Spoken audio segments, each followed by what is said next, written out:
Salut à vous tous, je suis très content de vous retrouver pour le 7e journal de la bande dessinée spéciale confinement avec un artiste, avec un chanteur, c'est Julien.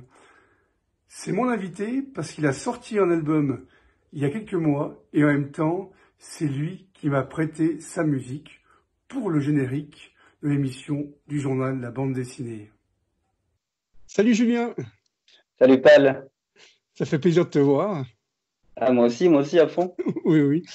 Et qu'est-ce que tu fais pendant ce confinement? Parce qu'à savoir, tu es musicien, tu es chanteur, et en même temps, tu viens de sortir un album qui est sorti quelques mois avant le confinement. Mhm. Alors, pendant le confinement, je compose pas mal en fait. Du coup, je fais aussi des lives sur Instagram pour divertir, pour amener un peu de joie, de plaisir, de folie aussi, et puis de partager. Mais c'est vrai que c'est génial parce que sur Instagram, en même temps, tu as les gens qui se posent des questions, tu leur réponds, comment tu joues, la guitare, ces choses-là. Et c'est vrai que c'est magique parce qu'en même temps, tu as ton public qui est directement avec toi sur Internet. Mhm. Ouais, c'est vrai que niveau proximité, autant on peut être loin physiquement, mais virtuellement, on sent que la présence est là. Et puis c'est vrai que depuis ce confinement, c'est aussi ça qui fait défaut, quoi. Le fait que niveau physique, tu peux même plus faire de câlin, je sais pas, ou serrer la main à un pote, ou même les voir déjà, rien que ça. Donc là, du coup, ça, quelque part, ça compense ce manque. Et franchement, c'est top. Et c'est un bon mélange d'énergie, je trouve. Mhm. Ah ouais, Et en même temps, ouais. ce qui est génial, c'est que tu viens de sortir un album, mais à savoir que c'est pas ton premier album, parce que tu as fait des grandes scènes avec un groupe qui s'appelait Avalon One. Ouais. Et c'est vrai que je t'ai connu en faisant des grandes scènes aussi bien au Rock aux Arènes, qu'à la Fête des Sports, ces choses-là. Et toi, tu avais vraiment envie de continuer, parce qu'à savoir, comme tu m'as expliqué, comme tu vas nous expliquer, en fait, le groupe s'est arrêté au fur et à mesure. Alors, il y a aussi eu des départs des changements de chanteuses aussi tout au long de l'histoire du groupe. Et puis après, il y a eu c'est clair, la vie change et tout. Et puis moi, quelque part, j'avais envie de me lancer en solo pour voir comment c'est allé. Du coup, c'est arrivé à un moment où j'ai dit au groupe, on était 3 à l'époque là, du coup. Et puis j'ai dit les gars, j'ai dit écoutez, j'ai dit, moi, je vais arrêter là. Je vais arrêter là mon chemin dans le groupe et puis je vais regarder si j'arrive à faire solo et puis voilà quoi, c'est comme ça que Julien a commencé quoi. Maintenant, c'est génial, parce que moi, je t'ai connu, en fait, tu avais repris la voix d'Avalon One. Mhm. C'était la chance et tu es devenu, en fait, tu étais guitariste leader à la base. Après, Ouais. est-ce que c'est la première fois que tu as posé la voix sur le groupe, ça s'est passé comment? Tu avais peur ou bien tu t'es dit non, je me lance, tu sors en fait Julien qui est au fond de toi? En fait, genre on avait eu justement une bonne pause du coup parce qu'on avait fait des castings et tout pour voir si on pouvait retrouver quelqu'un pour la voix et puis du coup après on a dit essaye Julien essaye la voix vas-y puis du coup on est parti comme ça et au début, j'ai une anecdote au niveau de la respiration, parce que c'est vrai que si tu fais pas de cours, tu sais pas et tout, et puis du coup, tu fais faux. Et, Mhm. et là, on composait un truc, c'était vraiment hard, quoi. Genre, ça criait, c'était fort, c'était vraiment un truc assez violent. Et le truc, c'est que j'avais aucune technique, tu vois. Du coup, au niveau de la respiration, j'en prenais pas du tout. Je poussais, je poussais, je poussais. Au final, j'avais plus de voix après, après cette chanson-là. Mais j'avais aussi la vue qui a commencé à bugger. Genre, à un moment, euh, j'ai vu comment dire, comme une tache en fait, un peu arc-en-ciel, argenté comme ça. Je me suis dit, oula, c'est bizarre. Puis où que je regarde, c'était toujours là. Et quand je fermais les yeux, c'était encore là. Je me suis dit, bon. Et puis le batteur m'a dit, ouais, alors tu pose-toi, respire tranquillement, et puis ça va aller. Puis c'était ça, quoi. En fait, c'était que je respirais pas assez. Mhm. Au début, on est un peu sauvage et tout, et puis après, ben, on apprend. Bah, c'est vrai que c'est impressionnant de découvrir qu'on a une voix.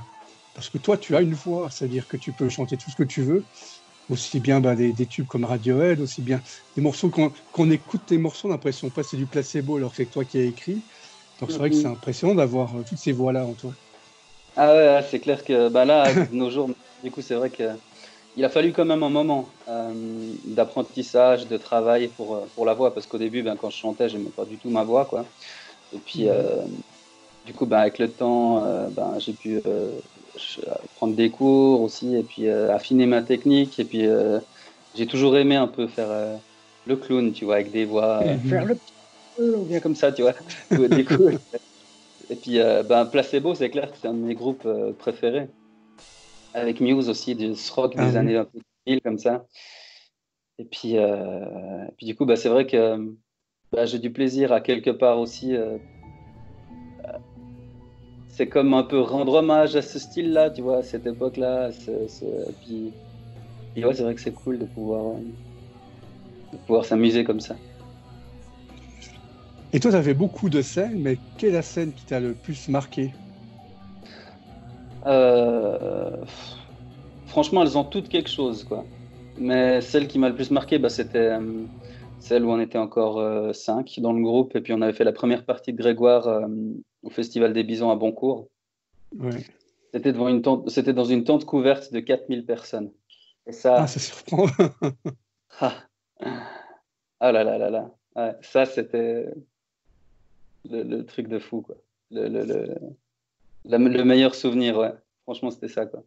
T'avais le public qui réclamait, et puis t'es là, on fait quoi, les gars? On va jouer, tout machin. Et puis après, je suis monté sur scène, j'ai pris le micro, j'ai fait, oh, oh, oh. Puis tu tends le micro, puis tu te dis, hey, est-ce qu'ils vont chanter? Puis ils sont là, wow, putain, t'es là, genre, oh putain. Et puis, ouais, ah, c'était de la folie. C'était de la folie. Ouais. Et moi, il y a un album que je trouve super, c'est celui-là. Ah, yeah. Je l'ai- je l'écoute à fond, et c'est vrai que bah, j'ai de la chance que tu m'as permis en fait de prendre un de tes titres pour faire le générique du jour de la bande dessinée. Ben, Et merci, c'est hein. vrai que bah, de rien, mais merci à toi parce que c'est vraiment une musique qui est très entraînante. Et en fait, c'est grâce à toi que ça fait maintenant plus d'une année que le générique de la bande dessinée, en fait, du jour de la BD, à de la musique, c'est grâce à toi. Ah, yeah. C'est vrai que c'est un superbe morceau. Et c'est vrai que tous les dessinateurs qui l'écoutent, le générique, tout le monde l'aime. Donc c'est vrai que c'est un grand tube. Et c'est une belle histoire aussi cet album, parce que il a été enregistré en fait, à Londres, si je ne me trompe pas. Il y a toute l'histoire qui a été faite avec cet album. Alors, ouais, il a été masterisé justement à Londres. Du coup, en fait, ben, c'était en juin 2019 où j'ai commencé justement j'avais composé le titre Muse en Ouais. sortant d'une relation, en fait. Puis j'avais besoin de sortir, en fait, ce que j'avais sur le cœur et tout. Et puis, du coup, ben, c'est pour ça, c'est comme ça qu'elle est sortie, quoi. Et puis, j'étais à fond dedans et je me disais, là, il faut que j'aille plus loin, quoi. Il faut que je fasse quelque chose. Et puis, parce que jusque-là, je postais sur MX3 et du coup, là, je me suis dit, j'ai vraiment envie de faire quelque chose de pro, quoi. Puis je me suis renseigné sur Instagram, j'ai trouvé deux, trois contacts et de labels, en fait, à Londres. Et puis, ils m'ont dit, pour bien commencer, pour bien faire, il faut que tu aies déjà un son de malade. Et pour ça, ben, il faut faire mastering chez les pros, quoi. Parce que c'est vrai qu'à la maison, tu as l'ordinateur, tu as les programmes. Mais si tu connais pas, tu peux passer des heures et des heures. Et puis, ça sonnera pas comme tu veux, quoi. Et voilà, si arrives à t'entourer, c'est vrai que si tu arrives à t'entourer de gens professionnels pour faire ça, ben, ça te soulage. Et quelque part, eux, ils font ça, c'est leur métier, il n'y a pas photo, quoi. Mhm. J'avais envoyé Muse à mon contact à Londres.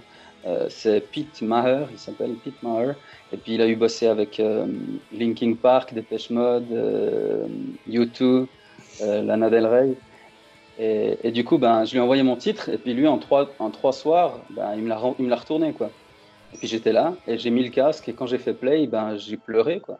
Parce que Ah. ça ressortait tout, ça ressortait Mhm. tout que je voulais que ça ressorte, justement. Et puis c'était fort, quoi. Parce que derrière, cette chanson, elle est tellement, ouais, elle pèse, quoi. Tu Oui, vois. oui. Donc, Et puis après, ben, c'est comme ça qu'on s'est mis ensemble pour travailler. Du coup, il a dit qu'il était OK pour bosser avec moi parce qu'il bosse aussi avec les artistes qui émergent, pas forcément que les gens qui sont signés ou dans les labels.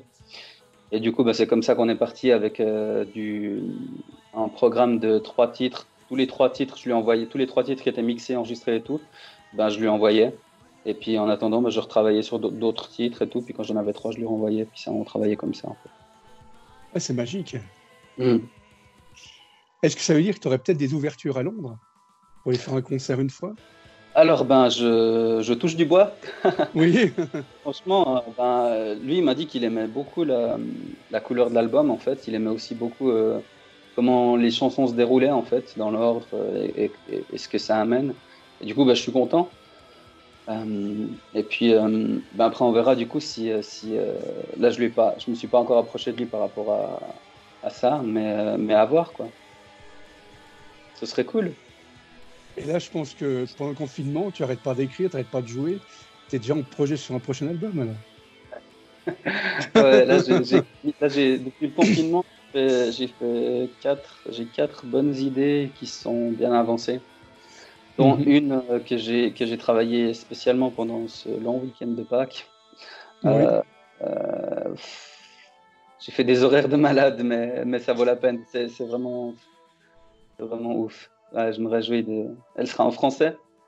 Ah, superbe. Et du coup, ouais, je me réjouis. Et tu as déjà sur ton album une chanson en français qui est Ma marionnette, si je ne me trompe pas, c'est ça? Marionnette, ouais.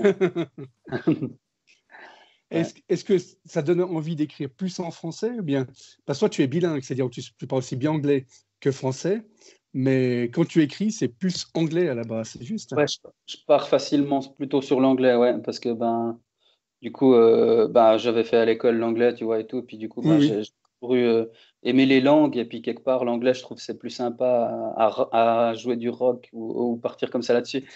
Ouais. Après, le français, je remarque aussi au niveau des communautés sur Internet que ben, c'est clair, si tu touches la France, ben, ce qu'ils aiment, c'est aussi les chansons en français, du coup. Oui. Et, c'est vrai que quelque part, c'est un autre challenge parce que en anglais, ben, nous qu'on parle en français de base, ben, t'es pas forcément obligé de comprendre toutes les paroles pour entendre un peu le truc et être pris dans la chose, quoi, tu vois. Ouais. C'est plus la mélodie, on dira, qui t'amène la pulse. Alors qu'en français, tu as quand même comme je le ressens, du coup, en français, tu as quand même les paroles qui ont un sens beaucoup plus profond, quoi. Et du coup, ben, c'est une composition différente, ouais. C'est vraiment une approche de la composition qui est différente. Et j'aime bien quelque part ce challenge. C'est aussi pour ça que je pars sur du français, quoi. Là, je te remercie beaucoup. Merci à toi. C'était super sympa. Et puis, on espère que tout se passe bien, que le confinement soit bientôt arrêté pour venir te voir en concert. Yes, bah ça marche, mais en tout cas, merci encore. Et puis, De rien. merci aussi bah, comment merci de me donner la chance aussi de pouvoir être le son de ton générique, quoi. C'est très fort, quoi. Ça me touche énormément. Mais c'est normal parce qu'on fait partie de la même famille artistique. Et puis, ça fait des années qu'on se connaît. Et dès que j'ai entendu ce morceau, bah, cette fois que je t'ai tout de suite demandé si tu es d'accord en fait que je le passe. Et c'est vrai que c'est un super morceau. Merci beaucoup, en tout cas. Alors, Merci. nickel. Merci beaucoup. Alors, à tout bientôt. Et oui, ça marche. Porte-toi bien. Merci beaucoup. Ciao, ciao. Ciao.